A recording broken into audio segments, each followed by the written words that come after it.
Welcome to the College Investor Audio Show, where we talk about the biggest issues impacting millennial money, from student loan debt to side hustles to building wealth. We will show you how to get out of debt so that you can build real wealth for the future. Hey there, welcome to the College Investor Audio Show today, as we look at options if your student loan was automatically discharged due to disability. Very specific topic today, but hopefully it's really helpful if you're in this situation, or maybe you know somebody who is. You know, when your student loans are discharged due to disability, you might be limited in whether you can work or go to school for a period of time. Otherwise, your student loans may be reinstated. Let's talk about first, total and permanent disability discharge. So federal student loans may be discharged if you have a total or permanent disability, TPD. Eligible loans include all loans in the William D. Ford Federal Direct Loan Program, or just direct loans, the Federal Family Education Loan Program, FFELP, and Federal Perkins Loan Program. This includes Federal Stafford loans, Federal Parent Plus loans, Federal Grad Plus loans, and Federal Consolidation loans. A Teach Grant Service obligation is also eligible for a TPD discharge. Okay, so there are three methods of qualifying for a TPD discharge. First is a VA determination. If the U.S. Department of Veteran Affairs, VA, determines that the borrower has a service-connected disability that is 100% disabling, the borrower will be eligible for a TPD discharge.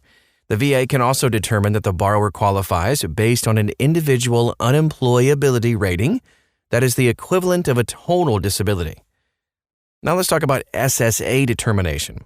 If the borrower is receiving Social Security Disability Insurance, or SSDI, or Supplemental Security Income, SSI benefits, and the Social Security Administration has scheduled the next disability review for 5 to 7 years after the most recent disability determination, the borrower is eligible for a TPD discharge. That was a mouthful. If you ever get lost as we're going over all of this, you can always find this article at thecollegeinvestor.com. If the next disability review is in less than 5 years, the borrower does not qualify for a TPD discharge. Let's talk about just a doctor's certification.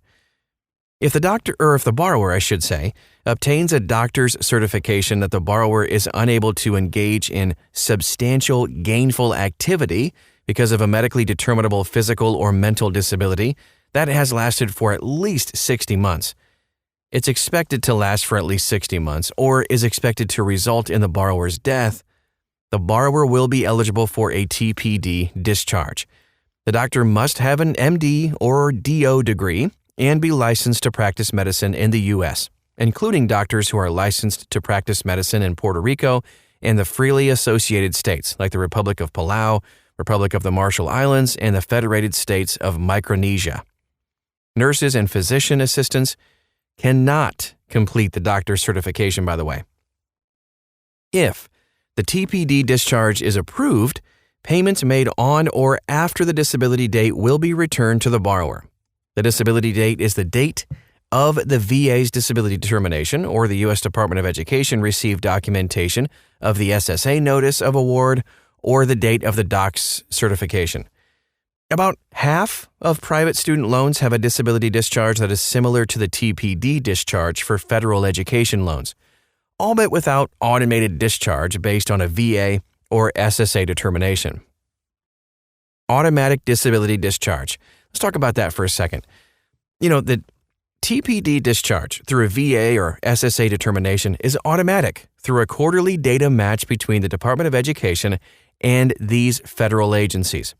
Borrowers who qualify for a TPD discharge through a data match don't actually need to submit a TPD discharge application or even provide documentation of their disability determination.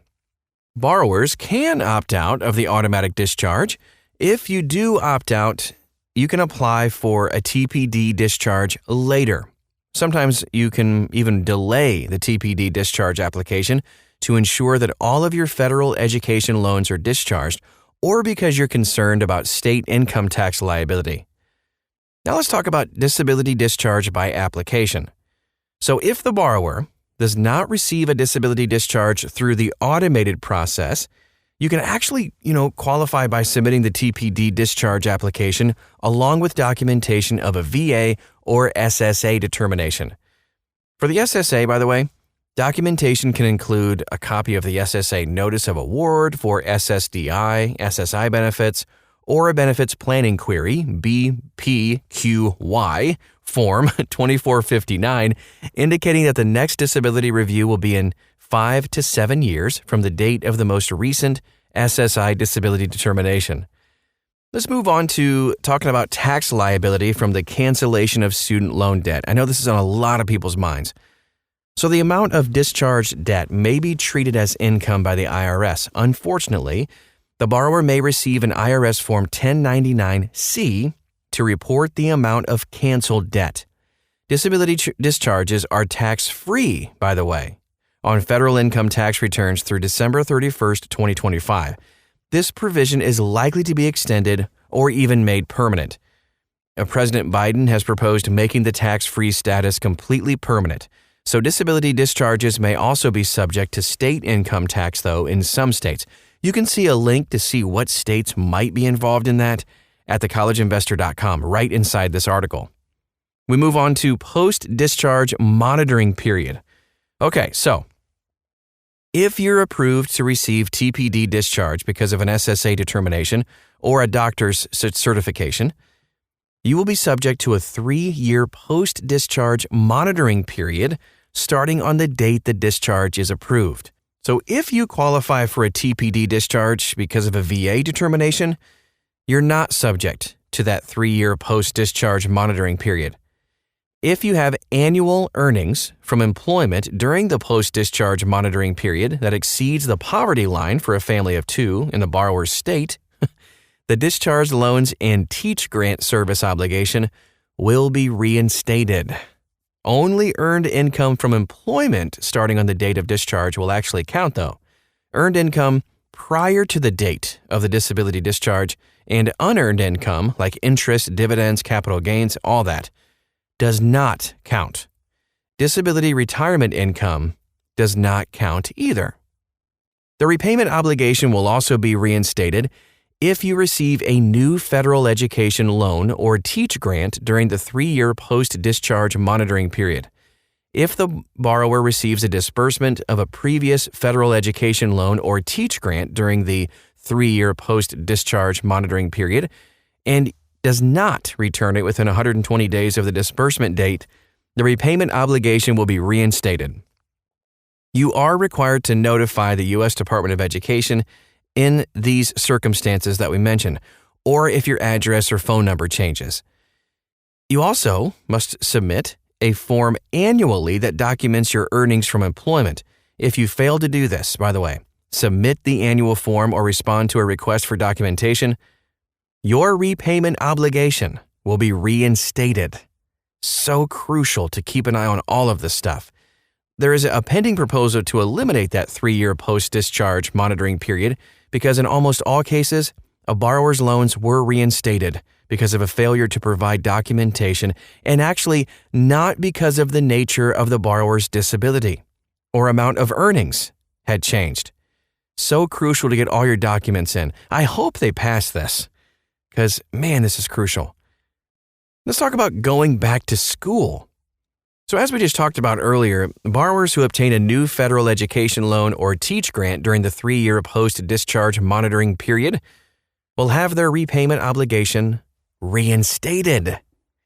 Borrowers can continue their college enrollment or even go back to school during that 3-year monitoring period. However, if they don't want their repayment obligation to be reinstated, they cannot request a new federal education loan or teach grant during that 3-year period. After the 3-year period is over, the borrower can obtain a new federal education loan or teach grant without having the repayment obligation reinstated. Borrowers who qualified for a TPD discharge due to a VA determination can also obtain new federal education loans immediately and teach grants without having the repayment obligation reinstated, since loans discharged because of a VA determination are actually not subject to that 3-year post-discharge monitoring period at all. However, if you want to obtain a new federal education or teach grant, The borrower is going to have to obtain a certification from a doctor that they are able to engage in substantial gainful activity, even if there was no post-discharge monitoring period. The borrower must also certify that they have the ability to engage in substantial gainful activity and must acknowledge that the new federal education loan or teach grant service obligation cannot be discharged on the basis of the current ability of the borrower unless their condition deteriorates enough that they once again have a total and permanent disability. I know this is confusing, but if you want to read along with this, you can find this article at thecollegeinvestor.com. Now, please note that the same rules we just talked about apply to parent borrowers of a Parent Plus loan.